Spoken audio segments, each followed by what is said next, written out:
என்ன இது இந்த வீட்டுடைய தாப்பா போடுற இடம் ஆடுது அப்படின்னு பார்த்தீங்கன்னா, இது சாதாரண தாப்பா கிடையாது.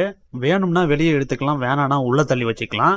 எதுக்காக இப்படி பண்ணியிருக்காங்க அப்படின்னா, குழந்தைங்க இந்த வழியா நடந்து போகும்போது தலையில இடிக்காம இருக்கிறதுக்காக, இத வேணான்றபோது உள்ள தள்ளிக்கலாம். வேணுன்றபோது வெளிய எடுத்து இந்த மாரி தாப்பா போட்டுக்கலாம். இது ஆடுதே வெளிய புடுங்கிட்டு வந்துருமா அப்படின்னு டெஸ்ட் பண்ணீங்கன்னா, அதான் கிடையாது.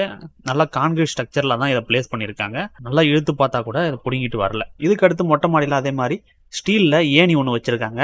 அது டேங்க் இருக்கிற ஏரியாவுக்கு ஏறி போறதுக்காக. அந்த ஏணியில குழந்தைங்க ஏறி ஏதாவது பண்ணிடக்கூடாது அப்படின்றதுக்காக, அந்த ஏணிய நம்ம தேவையில்லனா எடுத்து ஓரமா வச்சுக்கலாம். அது வெயிட்டா இருக்கிறதால குழந்தைங்களால அத நிமித்தி போட்டு ஏற முடியாது.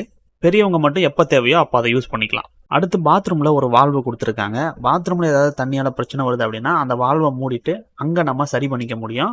என்டையர் வீட்டுக்கும் டேங்க்ல இருந்து வரக்கூடிய தண்ணிய நம்ம ஆஃப் பண்ண வேண்டிய அவசியம் இல்ல. மத்த இடங்களுக்கு தண்ணி வழக்கம் போல வரும். இந்த மாதிரியான இந்த விஷயங்கள் எல்லாத்தையுமே சேலுக்கான வீட்ல பண்ணியிருக்காங்க. இந்த வீடு ஒரு 3 பிஹெச்கே வீடு. கூடுவாஞ்சேரியிலேருந்து 5 கிலோமீட்டர் டிஸ்டன்ஸ்ல காயரம்பேடு லொகேஷன்ல இருக்கு. இந்த வீடு இன்டீரியரோட பண்ணியிருக்காங்க. இதுக்கு பக்கத்துல இதே மாதிரி ஒரு வீடு இருக்கு. அது இன்டீரியர் இல்லாம இருக்கு.